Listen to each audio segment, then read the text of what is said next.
street, they were completely rammed. They were filled up to the gunnels, they were queuing down the street. They said, you should have been here last week. I swear, you should have been here last week. Oh yeah, you should have been here last week.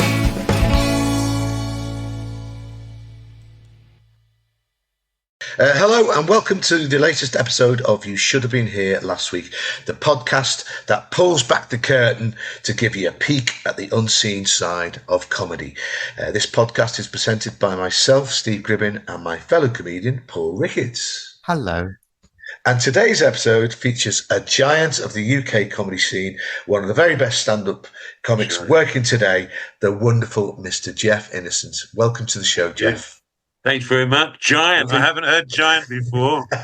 You know the one I usually get? Legend. Do you get that one, Steve? I do, yeah.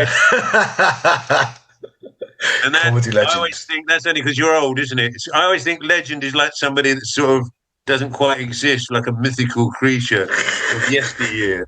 So I don't know if legend is complimentary. I always think, look, I haven't finished yet. You know, I've got more to say. Yeah. So how do you fancy vulnerable? I know venerable. Venerable.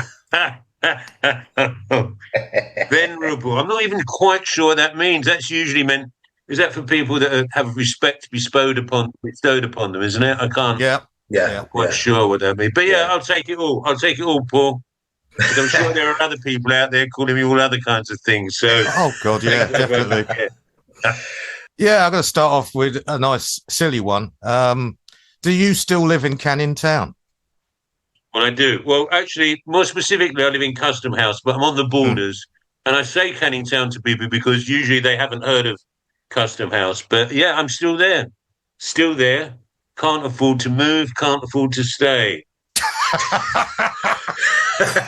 Sounds like the life of most comedians, doesn't it? Can't afford to. Yeah, I think so. That precariousness, isn't there?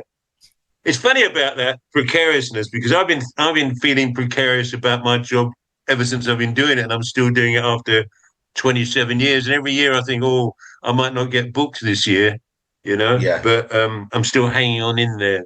It's known as the diary panic, isn't it? When you look at your diary and there's blank spots, and even though they will get filled, you're just like that. Yeah, I know. Every year I do that, Steve. Yeah. Every year. But we got to ask, I mean, one of the things that we're talking to a lot of the comics about, I mean, and you have had a fantastic sort of last 2.5, 3 years since the pandemic, basically, where you've become a social media phenomenon, haven't you? I know. Isn't it funny? Overnight. Happened in about 2 months or something, even less than that. Can you talk us through actually the process of how that actually did happen? Okay, well, how it worked was my sidekick, Sam Piccone, who's also my tour manager, support act, driver, and everything else. He's a whiz kid with social media. So he said, let's put some clips up. Let's start putting clips up and see what happens. And almost immediately, one or two of them went viral.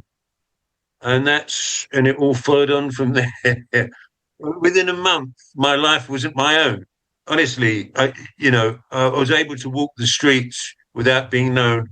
Now I have people knocking on the door, neighbors knocking on the door to get selfies and say, "It is you, isn't it?" I was telling people that you're my neighbor, but they wouldn't believe me. Can I have a selfie? And it happened so quickly as well. It's not like being on television where I guess your fame is developed over a course of time by being on EastEnders for 6 months or something. It happens literally overnight. Within a month, I would say now I have to probably do about 3 to 6 selfies a day. Get stopped half a dozen times, and these are the people that are stopping me. There must be other people. It is remarkable. It takes some getting used to as well. You know? Have you ever turned one down? Or do you just? Well, I don't know. I don't turn it down because I think that's just part of the job now, really. I remember seeing Jerry Sadovich turn down selfies, but I think that goes with his persona, doesn't it? His fans would probably love to be turned down by him for a selfie, wouldn't they? But that's Jerry. People just sort of go a bit crazy, get a bit starstruck. So I was in hospital having something done with my knees, and the two nurses doing the X-ray, one of them recognised me. during the X-ray process, and they both stood round me on the bed to get a selfie while I was lying on the bed in the hospital. It happens like that. Or you'll be on a tube, a packed tube, and someone will see you from the other side, and they just climb over people to get to you. Wow! It just happens every day, and I think it's just part of it. It takes some getting used to, because also you have to behave yourself in public. You know, you can't kick off, and I like to kick off now and again. You know what I'm like? I like a debate. I like a public debate.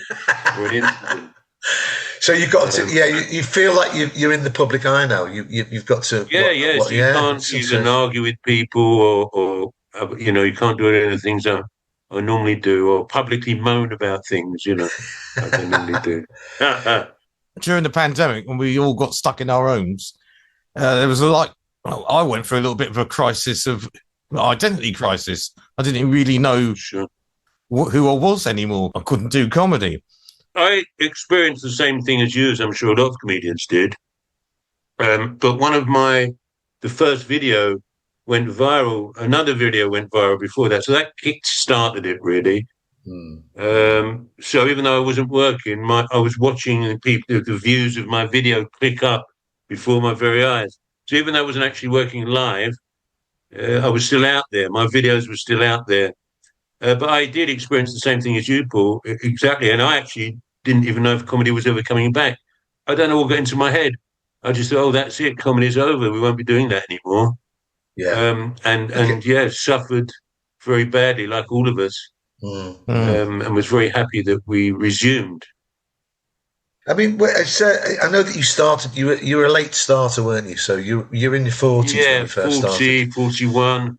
I did a workshop for my 40th birthday with the late Tony Allen, and that's how I started. And then I did my first paid gig when I was 41. So I'm a late for everything, a latecomer. Yeah. Do you remember any of the other people on the course with you? I'm still in contact with one or two people that are on the course, but they haven't become comedians. I've still got the video of the show, actually. I must have a look at that. There were a lot of novelty acts in those days, you know, a lot of scratch acts. There was one guy, I think, Dennis, he was very talented. He was an older guy, like my age now, really. And his act was, I think he called himself the Dagenham Clog Dancing Society. And he had skis tied to his feet with pairs of clogs tied to the skis. So he did this dance. It was about 6 different pairs of clogs dancing with bells on. Stuff like that in those days. Yeah. I heard you on here talking to Mark Thomas recently, because I'm a big fan of this show, you know. I listen to it all the time. And when I'm doing gigs, particularly, it seems to work when I'm coming back from gigs in a car with someone. We listen to it, and Mark Thomas was on talking about odd acts that used to get in the old days. And it reminded me of an act I was comparing in Newcastle. I was very new, comparing that club that used to be there. I can't remember what it's called now. Yeah, the Hyena, I think. Yeah, Hyena. And it was quite a rough stag do kind of hen party sort of club. And one of the acts was called Dead Elvis. And I think it was more of a performance art act, right? So I was comparing, and he came out of a coffin. So he had a coffin, and he came out like a zombie Elvis. It just wasn't funny at all. And the audience were booing and chucking stuff. So I hurriedly pushed him back in the coffin and closed the door. And I remember this line, I'm very proud of this line. I went, there you are, Dead Elvis, not dead enough for us, right? And the audience would cheer. But I didn't know he was locked in the coffin. And I'd locked him in the coffin. And he was trying to get out, but I couldn't tell. And he complained to Equity, and there was a big article in the Stage magazine, Stage newspaper, about comedy compare George Innocent. So that's how long ago it was. They didn't even have my name right. Locked cabaret act in coffin. That was the headline. And the Sun newspaper phoned me up to see if they could get a story out of it. Yeah. Wow. Yeah, I know. Bloody hell. I mean, because you also now, we wanted to talk to you again about, you started off with the comedy course, but you've also got one yourself, haven't you? Yeah, I like talking about comedy, and theories of comedy and of its practice and stuff. And so I did start running a comedy course quite a few years ago, actually, and I've been doing it 2, 3, or 4 times a year for the last 5 years. And I don't know if any of those people have ever become professional comedians or stars or whatever, but certainly the ambition is very different from when I started. And when I did my workshop, I think I was the only one on the workshop that actually wanted to become a comedian. The rest was just there for fun, as if you go and do Zumba or pottery or something. Whereas now, I think most people who come on a course have designs on taking it further. So it's a very different attitude now. Is your course more along the Tony Allen lines? Very much so. Yeah. Yeah, very much prioritizing comic persona and truth and honesty over joke construction or how to write jokes. Very much like to try and encourage people to just find their own funny and what's funny about them. I know this can sound at the risk of sounding pretentious, but I prefer people to have that starting point. And well, of course, the thing with that, of course, is that people feel more secure if you're giving them joke writing techniques and strategies and structure. They feel that they're learning something. But I think it probably takes longer my way. But I think you start off, you have a better starting point if you do it my way. But I enjoy it very much. I mean, yeah, I met a couple of your pupils. Oh God, see, my memory's going now. But the woman of she's got quite a strong Cockney voice. She's of Indian descent. She's from Lewisham or round that way. Oh, from Croydon. Yeah. She's really funny. Indri Madre. Well, she's a niece of the cricket player, the Guyanese cricket player. I don't know if is she? That's her uncle. Yeah. Wow. She loved the course. She's a great ambassador for the course. She is, and she's out there now. Here's the main difference as well, though. Both of you, as I'm sure you know, people now have career plans, don't they, with their comedy? Whereas they're not. It's very professional. Everything's very slick and professional, and they come in. So they have that, but at the same time, I think the fundamental difference now is that when I started, maybe for both of you as well, there weren't open spot clubs. There wasn't an amateur comedy culture. Yeah. You were an amateur comedian, an open spot, looking to not be one by doing an open spot on a Saturday night in a club surrounded by professional comedians. Whereas I think now people can work every night. They won't get paid, but people can perform every night at one of the many amateur comedy clubs that are open, and on one hand that's great, but on the other hand, that obviously doesn't give you the desire to get better necessarily, because you can still, carry on playing these clubs no matter how good you are or how bad you are. So, on one hand, that's a great thing that people are allowed to perform at an amateur level, but also it means that people are not striving as much necessarily to get on the bill as we were in the old days. Well, I think it's become a circuit on its own. It's especially in London, definitely. And there's people who make money out of putting on nights where no one gets paid. Yeah, there is that to it, isn't there? That same with gong shows and competitions. They're all free shows for the promoters, aren't they? Yeah. Yeah. Well, that's certainly a big difference from the old days. That didn't exist when. Yeah, in the old days, eh? The old days. Come on.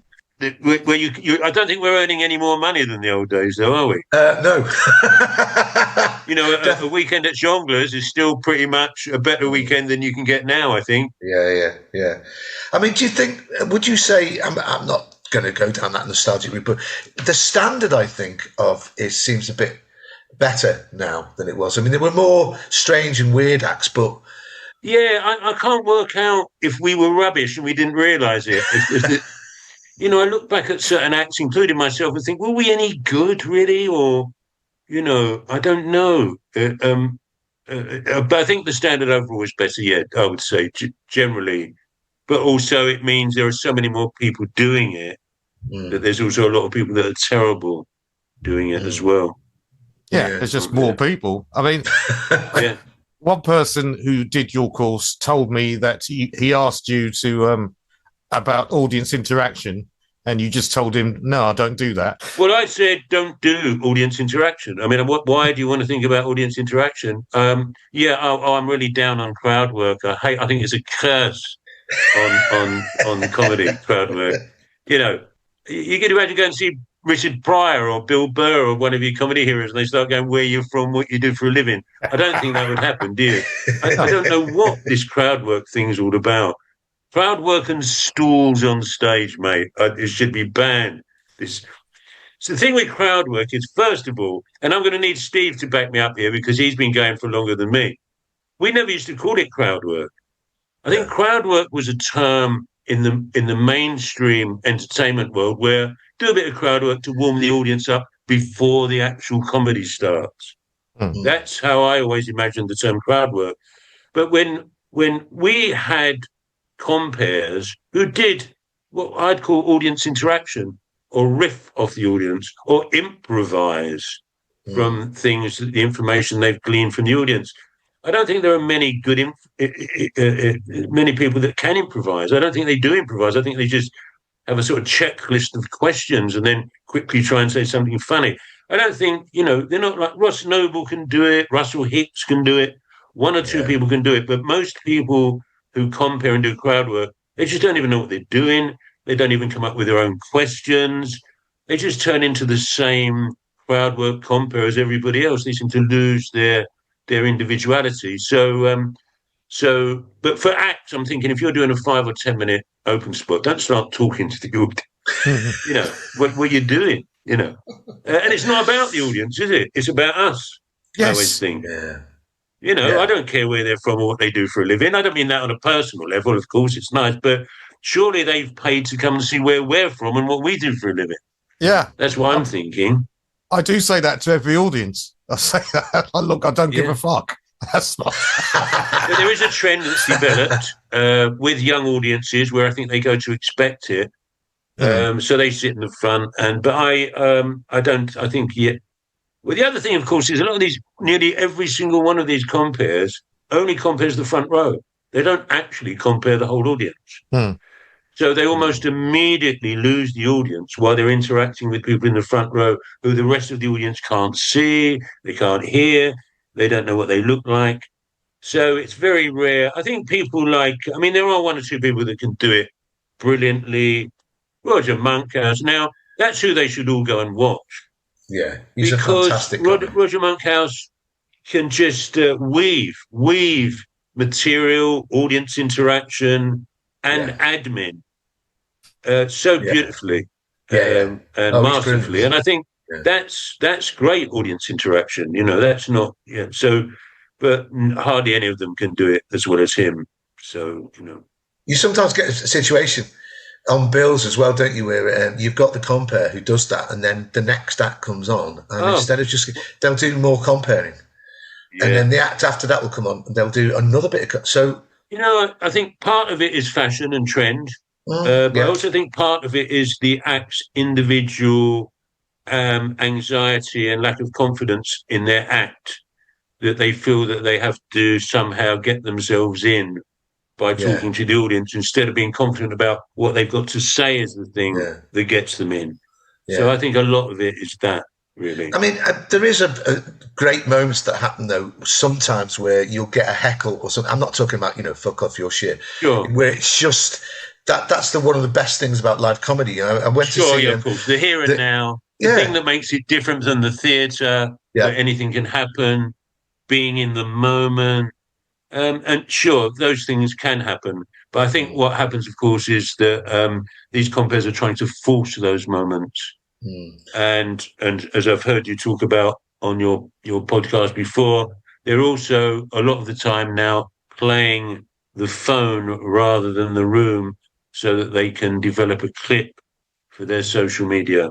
I know. I think I think the problem is asking questions. It's not necessarily talking to them, because in a way, when you're doing your act, you're talking to them.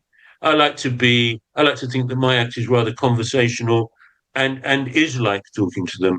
But once you start asking questions and waiting, I think that's where it all falls apart. And you see that a lot, don't you? Where you're from, or also asking questions that other people have come up with. In a sense, I think that where you're from, what you do for a living, is somebody else's material. If you can't come up with your own questions, you're crying out loud, if you want to ask the audience questions, ask them some other questions. Yeah. How many? And some of these people that are doing this are very good comedians in their own right. But as soon as they start comparing, they just become the same as everybody else. Mm. And I think what they should be doing is working in a job centre, really. They're so obsessed with what people do and where they live, And then the store thing. Let me get on the store thing. This is so American. Now, I blame Sean Collins. He's their leader of the store cult, yeah? And I think what a lot of comedians do, I've seen them do it. And that Dave Chappelle, he's a very bad influence. They'll be talking, and then they'll go, right, I've got something really important to talk about now. And then they pull the stool out as if by sitting down, now what I'm saying is really important and significant. If you can't just say it where you are, it's not worth saying. And I see those stools being dragged down, and you think it's so pretentious, and where's it going to end, I started taking the piss. If I see a stool on the stage now, I start going, oh, I'm glad they've got a stool because it's stand-up comedy. It's a bit tiring after a few minutes. Particularly someone at my age, all this standing and talking, I'll need a sit-down. I'm down on all. But I know it winds people up. I went to the Commedia. They knew I was coming. They stuck 10 stools on the stage for a laugh. Very funny. Yeah. So I know it winds people up. But I like to have a moan. Yeah. Well, don't we all? Essentially, that's our job, isn't it? Really, Creative moaning. Yeah. Getting paid for moaning, and it's you can't beat it. Oh, by the way, what I remember before I don't want to interrupt, Mark Thomas, I heard him on here mentioning me in the context of it's good when Jeff Innocent's on a bill because I know there'll be some hearing aid batteries I can borrow. Hey? You know what he is, don't you? He's a teddy boy. Have you seen him? He's got a quiff and he's got sideburns. Hey? Sort yourself out, Mark Thomas. We're in the 21st century with that rockabilly hairstyle look. Yeah, always good to be on a bill with Mark because there's going to be a bit of Brill cream about. Eh? Anyway. On the subject of moaning, green room etiquette, because there's conversations that we've had about green room etiquette. And because you have certain views that it should be a sort of a combative atmosphere. I do like a bit of banter in the green room. I think, I'm sure it's not just me, but almost walking into the green room is the beginning of the performance for me. So I probably like to be a bit leery and warm up on people a little bit, have a little bit of fun, poke people, whereas some people want to be in their private, secret space. Yeah. I once walked behind Robbie Coltrane. This is a true story. He was going up the steps to go into the dressing room in the assembly rooms, and I heard him psyching himself up to walk in the dressing room. He's going, come on, Robbie, come on. You can do it, you can do it. Who's this? Robbie Coltrane. Really? Wow. And he burst into the dressing room like this, hello! But he'd sort of been like psyching himself up to do a performance in the dressing room, Yeah, I mean, I don't think I'm performing in the dressing room, but I think I'm just getting my wits about me and just poking a few people. Because obviously comedians never used to be as sensitive as they are now. Or certainly they wouldn't go on stage and reveal their sensitivity as a person or write a whole show around it. It was quite about being tough, wasn't it? And resilient. But yeah, so I like to have fun in the green room. The only thing I don't like about green rooms is if I'm there too early, because I'm not driving at the moment. So some of the gigs I do, I have to get there a bit earlier than I'd like to. And you're in a green room waiting for the show. And I can lose my mojo a bit if I'm at a gig too early. Yeah. Especially if you're sat in a really dismal green room. It's just sort of... Let's start moaning about if I see bad acts on, that can put me off. I'll tell you who I'm like. Who's that Irish footballer that always moans about the other players? I'm like Roy Keane now. Roy Keane or Gordon Ramsay. I walk in and someone will be on and go, what is this? What are they talking about? And I can't help it. That's one of the reasons why I set up the workshop, because I'm OCD about a lot of things going on on the circuit. And I thought I could have an influence on this.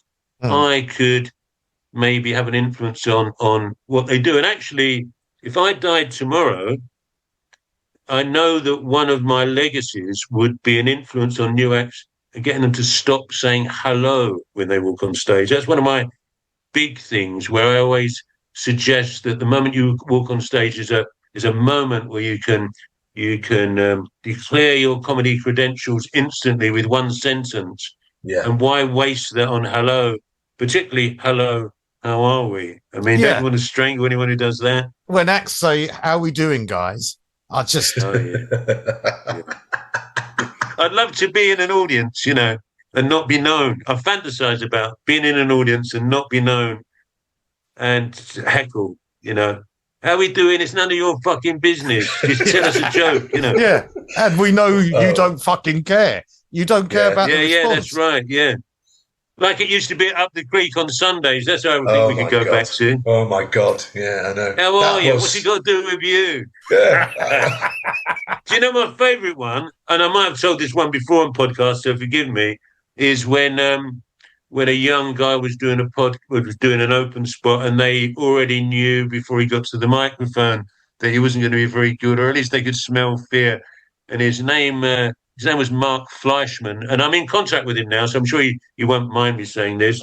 He denies that it was him, and maybe I've got it wrong, but before he got to the microphone, they were going, "Cab for Fleischman," before he'd even got to the microphone. Christ. And then they were ruthless, weren't they? And then he got to the microphone, bless him, and he went, no, listen, please, just give me 1 minute to prove myself. And then the entire audience went 60, 59, 58.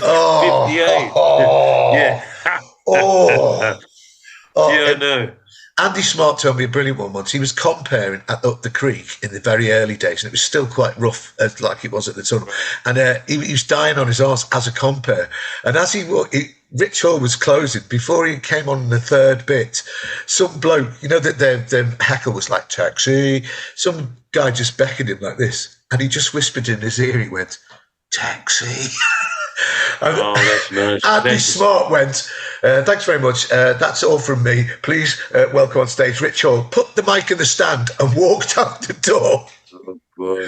And got a cab and just fucked off. Oh, dear. Even though we enjoy reminiscing about the extremities of those days, it's a much nicer environment now, the circuit as such, isn't it? It's a much nicer environment to do comedy in. I don't even think they heckle people if they're bad anymore. I hardly ever see heckling. Do you?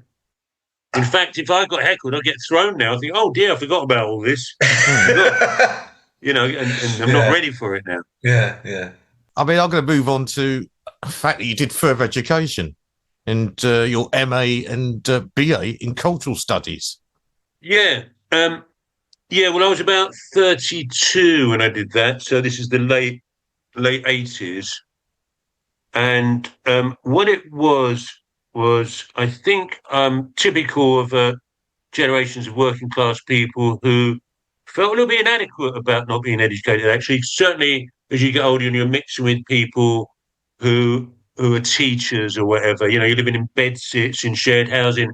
So I'm coming into contact with sort of educated working class people that have come down from up north. They're teaching in schools, and I've always been into politics, been a little bit bookish, but I've always felt that I never really knew what I was doing or what I should be reading necessarily.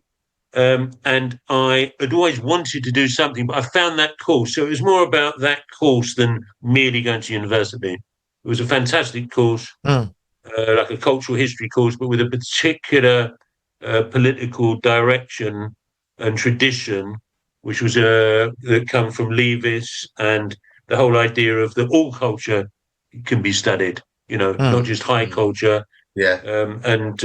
And taking on stuff like history from below, social history, black history, women's history. So really I was doing all that. So I did that for 3 years, and I loved being at university for so much that I thought I've got to do the MA, anything that could keep me there. So I did the MA for 2 years part-time, just so that I could carry on going to university and reading books and arguing and debating and writing essays. it was such a fantastic period. And I also think like a real intervention as well into my life that turned my life around completely. So that's what happened there. Yeah, because I remember I was talking to you about Stuart Hall, and Yeah. and you were going, wait a minute. You said, wait a minute. Well, wait a minute. How do you know who he is? Yeah, he said, I'm not going to continue this conversation until I find out if you've got a degree or not. I'm not wasting time talking to thick people. Oh, yeah, I've done I'm that a little enough. bit like that. I'm a bit rigorous. Academically, I'm a bit rigorous. I'm not, sometimes people have an argument. I go, have you actually read anything on this subject? They go, no. I go, well, I'm not really interested in your half ideas. Because I think if I've done all this academic work, spent 5 years, rigorous study, essays, projects, etc., I don't want to have a debate with somebody who merely reads The Sun. They're just wasting my time. So it can seem like I'm being a bit arrogant, but it's not. It's just like that. But I'm very thankful that I had that experience. And of course, we got paid to go in those days. We had grants. All grant. It was a fantastic experience. Yeah, I loved it. One of the greatest 5 years of my life, that was. I don't know what kind of comedian I would have been without that, but I don't think I could have done it without that. It helps you organise your ideas, at least helps you do that. You're reading more widely, more analysis. So, yeah, I think it's essential for me. Definitely. Can I just ask a question? We've talked about how you got into comedy, but when you were growing up and watching, TV in the 70s or whatever, I mean, who did you admire in the world of comedy? Well, I think what a lot of people don't understand, certainly from outside of this country, is that stand-up comedy is just very much part of mainstream British culture, isn't it, or popular culture. Everyone grows up, certainly in the 60s and 70s, there were stand-up comedians all the time. And I think people who weren't comedians sort of know how jokes work, know how stuff like... So all of them, really, and all the ones we normally like Dave Allen or all of those people. I wouldn't say anyone directly influenced me as such, although possibly Alexis Sow was probably a bit influential. But I just think generally... And I was thinking the other day, we put on a play at school, a Christmas play with different sketches and things, and you could do what you wanted. And I'd seen a sketch on TV. I mean, I'm probably 9 or 10 years old, and it was a sketch. I think it might have been a Marty Feldman sketch, where he's thirsty. He's somebody that's dying of thirst, and he's knocking on doors, going, "Water, please, water," and they're kicking him out. And eventually, he gets someone and goes, "Water, please, water." And he gives them his bowl, and they give him some water. He just takes his comb out, dips it in the water, and combs his hair back. And so that was one of the first things I thought, I'd love to do that on stage. So I did that at one of the school sort of events when I was about 9 or 10. So wow, all comedy really influenced me, I would say. Yeah. I was going to move on to, you being the working class David Rodigan, because... Well, I mean, I think David Rodigan comes from a sort of working class background, just a bit provincial, probably. He's from Oxford or somewhere. But my first love really from when, again, another intervention, in working class people's lives about 1969, the whole skinhead phenomena and its engagement and embrace in Jamaican music. And and I've been like that ever since, really. So I also have enjoyed DJing, got a modest sort of record collection. Also, I was on during lockdown, actually, while we weren't doing comedy. I had a radio show on Conscious FM playing reggae revival music. Yeah, I know. Fantastic. Oh, wow. And it's funny, though, because I had DJed in different contexts before, but never been on the mic, and I'd never been a comedian. I was just like a record guy, a selector, and if I was part of I'd play parties or whatever, there'd always be someone else on the mic. But this was my first chance to be on the radio, on the mic. And two things I did that I thought were funny. I kept calling out David Rodigan. I'd play a record, I go, "Rodigan, if you can hear me, I'm going to come and string up on your front garden. I'm challenging you. I'm calling you out, Rodigan." That was one of the things I used to do. But the other thing I used to do, and I don't think they know till this day, is that, with pirate radios, people text in, don't they? They text in shout outs or even dedications or requests. I used to make loads of them up. So during the day before the show, I'd write out a load of different texts. And while I was on air, I was going, big shout going out to there was always a Baptiste family in Hackney, Auntie Hortense. So I was doing all that. So I was doing it all through the program, and the people that were running the radio show, I think they must have thought I was amazingly popular suddenly. But I used to love doing that, making up dedications and requests. So that was a lot of fun. Fantastic. Brilliant. But yeah, it was great. It was great. And I love Jamaican music particularly, and any opportunity to play out, as we call it, to DJ, I take even now. So I'm going to say thank you, Jeff, for being on our show. Thanks, man. They said you should have been here last week.